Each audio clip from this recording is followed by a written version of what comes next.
Welcome back to Chatbots Behaving Badly, the show where we look at artificial intelligence, strip away the marketing glitter, and ask the deeply inconvenient question nobody in the demo video wants to answer.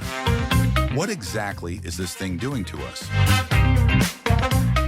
This episode is called When ChatGPT Starts Selling to You, written by Markus Brinsa, narrated by Brian C. Lucian.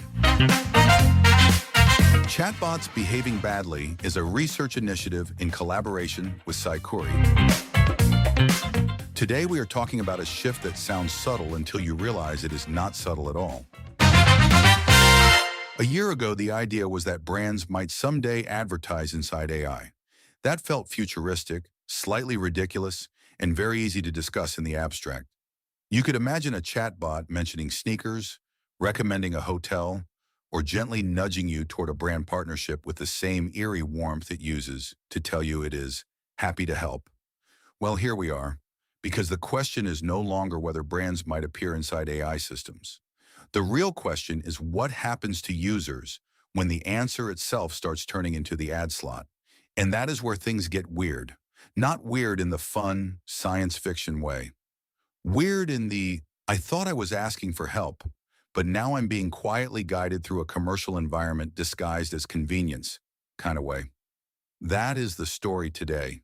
Not from the platform's perspective, not from the agency's perspective, from yours, from the user's side of the screen, from the person who shows up, asks a question, expects an answer, and may not realize that the answer is increasingly becoming the place where the selling happens. For most of the modern web, the commercial parts were at least somewhat visible. Search engines gave you results. Some were ads, some were organic. Websites had banners, sponsored placements, affiliate links, recommendation widgets, pop-ups, and those charming little traps that say things like, "Wait before you go," as if the page has abandonment issues. It was messy, but it had seams. You could often tell when you were being marketed to. Maybe not perfectly, maybe not always honestly, but the architecture gave you clues. Ads looked like ads. Stores looked like stores. Reviews looked like reviews, even when half of them were suspiciously written by someone who had apparently never used punctuation before. Then AI chat arrived and changed the emotional texture of the whole interaction. Now you are not scanning a page, you are asking a question. The system responds in a single, smooth voice. It sounds coherent, it sounds helpful, it sounds like one thing. And that is exactly why this shift matters so much. Because when commercial logic enters a page full of visible components, your brain still has some defenses. But when commercial logic enters a conversational answer, it can feel less like marketing and more like guidance. Less like a pitch and more like assistance. Less like a sales funnel and more like somebody helping you decide. That is a much more intimate position of influence. And once users start trusting the interface as an advisor, the platform no longer needs to shout. It only needs to shape the answer. Let's take the simplest example. You ask a chatbot for the best laptop under a certain budget, or the best running shoes for flat feet, or a good CRM for a small team, or the most reliable travel backpack that does not make you look like you're fleeing a low-budget dystopian film. What do you think you are doing? You think you are asking for help sorting through noise. And that is fair. The internet is a landfill of options.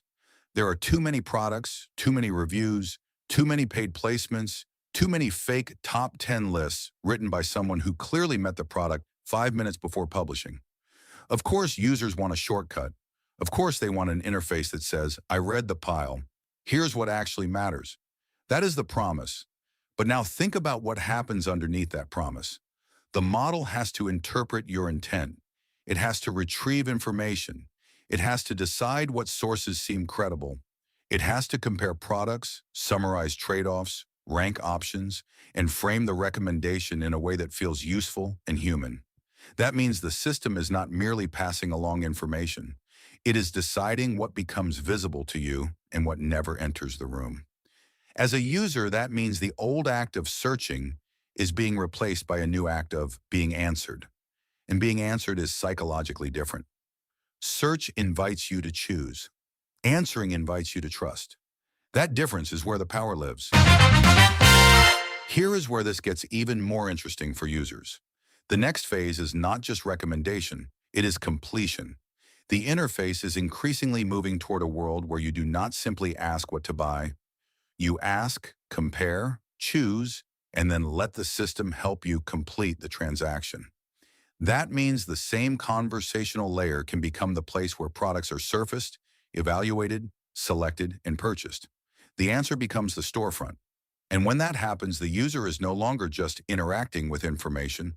The user is moving through a commercial environment that feels like one continuous conversation. That sounds efficient. It also sounds dangerous in ways that are easy to underestimate. Because in a normal store, you know you are in a store. In search results, you know you are searching. In an e-commerce checkout, you know you are buying.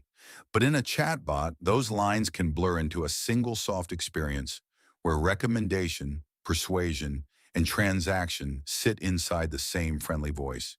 You are not navigating a funnel. You are chatting, and chat lowers your guard. That is not because users are foolish. It is because conversational interfaces create a false sense of neutrality. They feel like helpers. They feel like interpreters.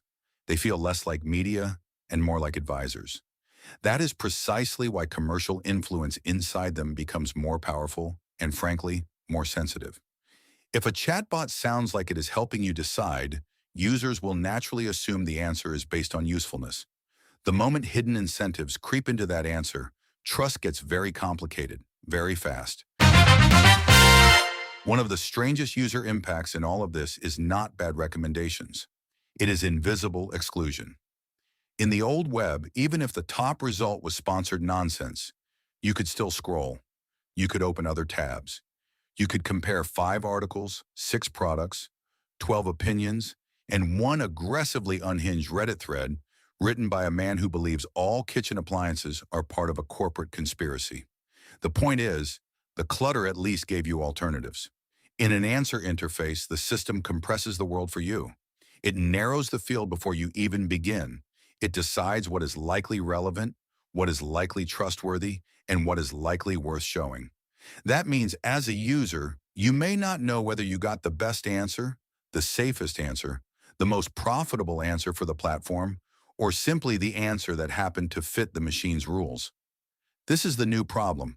Not obvious bias, not obvious deception, quiet narrowing. You receive something polished, concise, and plausible. It feels complete. It feels settled. It feels like the work of evaluation has already been done. And maybe it has. The question is, by whom, according to what incentives, and with what blind spots? That is the part users need to keep in view. Because if the machine only shows what it can retrieve cleanly, parse easily, and trust structurally, then the winners are not automatically the best brands. They are the brands most legible to the machine. That is not the same thing. And from the user side, it means convenience can create the illusion of certainty.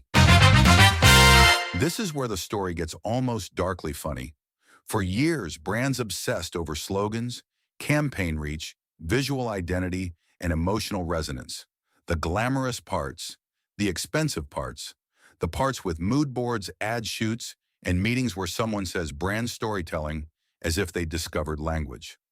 Now suddenly, some of the real winners may simply be the companies with cleaner product feeds, clearer policies, more consistent metadata, and fewer contradictions across their digital footprint. Not because the machines love them, because the machines can understand them. That means users may increasingly be shown the options that are not necessarily best in some universal human sense, but best prepared for machine retrieval, comparison, and transaction. The cleanest machine-facing brand may beat the more innovative but structurally messy competitor. From a user perspective, that matters because AI can make commercial sorting look merit-based even when it is partly infrastructure-based. In plain English, the chatbot may sound like it is choosing the best option.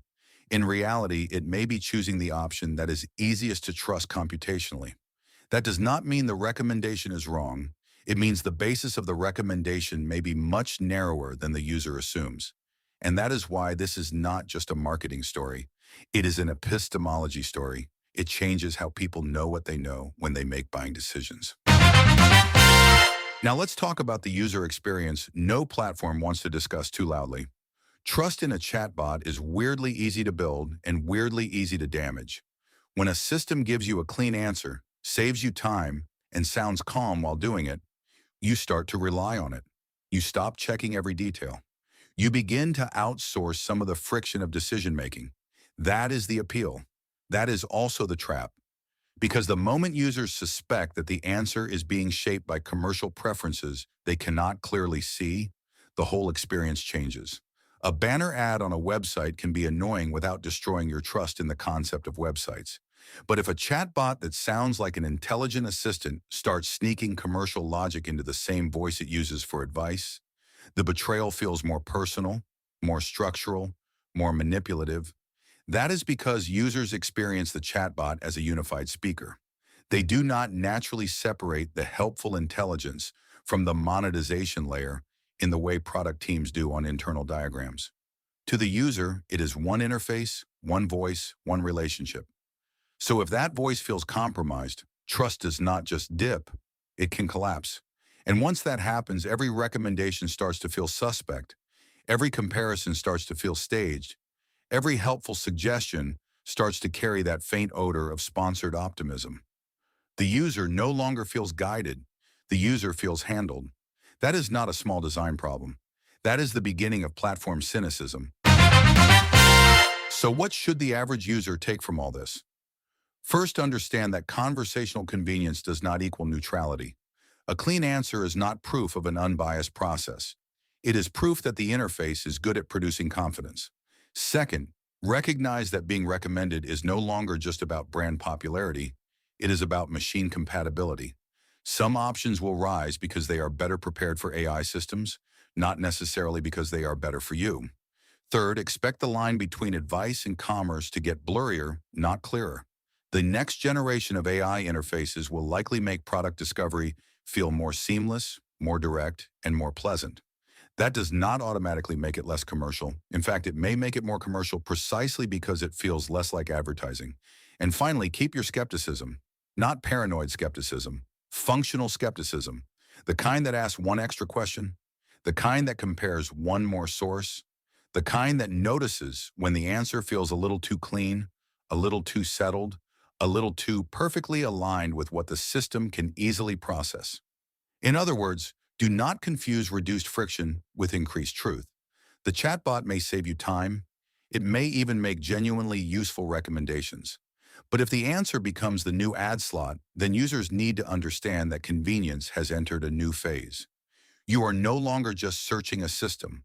The system is increasingly staging a decision environment for you. That may be efficient, it may be helpful, it may even be the future. But it is still influence. And influence sounds much more dangerous when it says it in a calm, helpful tone. That is the real story here. The old web asked you to navigate advertising. The new AI layer may ask you to trust it instead. And that is a much bigger ask. So the next time a chatbot gives you a product recommendation, a short list, a best option, or a neat little comparison that feels almost too easy, pause for a second and remember, you may not just be getting an answer. You may be standing inside the new storefront. And unlike the old one, this one talks back. This was When ChatGPT Starts Selling to You, written by Markus Brinsa, narrated by Brian C. Lucian. Chatbots Behaving Badly is a research initiative in collaboration with Psychori. New episodes drop every Tuesday. If you enjoyed this episode, share it with someone who still thinks AI shopping assistants are just search with better manners. They are not. They are something much more powerful and potentially much more persuasive.